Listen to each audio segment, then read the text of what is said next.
Welcome back. The S&P 500 has closed in positive territory 17 out of the past 21 weeks in the markets, and it is on an historic run beginning way back in November of last year. This is something that has never happened before with the index. But what should investors be doing to protect against potential volatility in weeks and months ahead?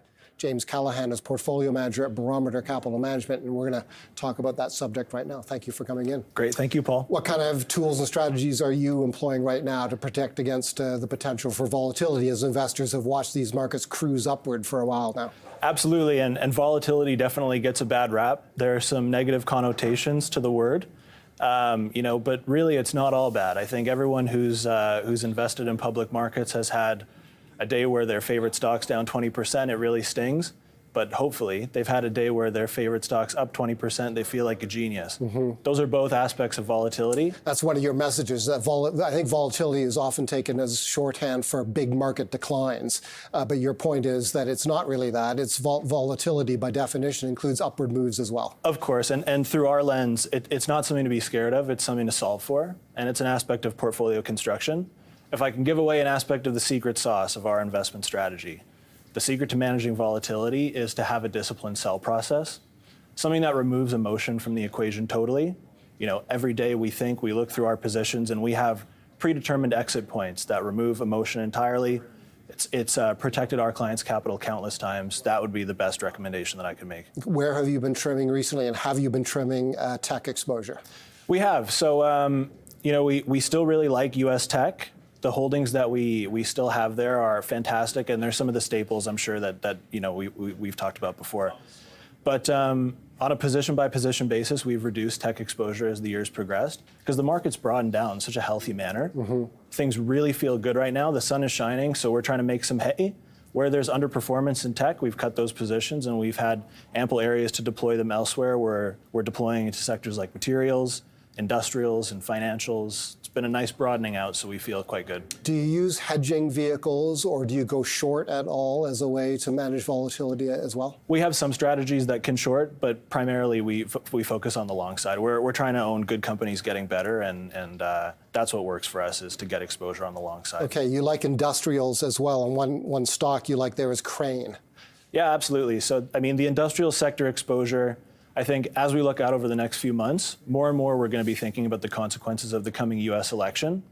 Industrials as a sector probably does well, independent of what administration gets in November. Crane specifically, a small $7 billion market cap, semi-diversified industrial. They're one of the most focused companies that I've ever seen. Management is totally focused on making specialty pumps and valves. That's all they want to do. They want to acquire companies in the pump and valve industry to consolidate and hopefully sell themselves to a bigger diversified industrial company.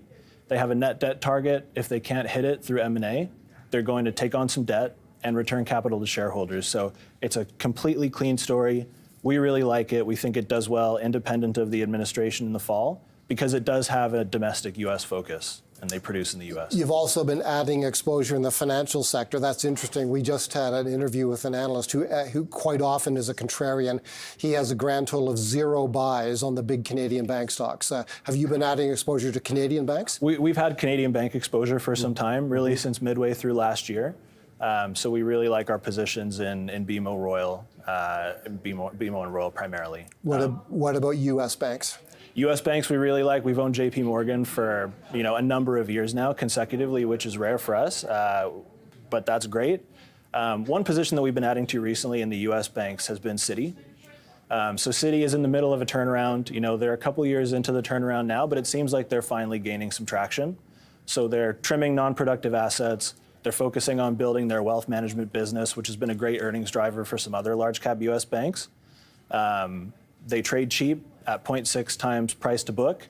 And so with the reduced probability of more stringent bank capital regulation in the U.S., like we heard from Fed Chairman Powell earlier in the month, they'll be reducing their capital in order to buy back shares at a good discount, which is great. Okay, another stock you like, this may be the last one we get a chance to talk about, is one I've not heard of before. It's in the materials sector, Vulcan Materials. Yeah, it's a great company. It's about as simple as a business model as you can get.